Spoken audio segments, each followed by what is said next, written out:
She's a precious angel.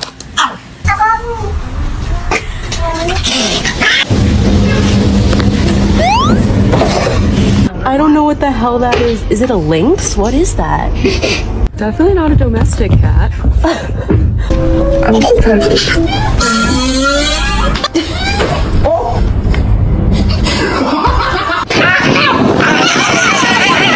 Nice long body, perfect form, beautiful teeth. Oliver.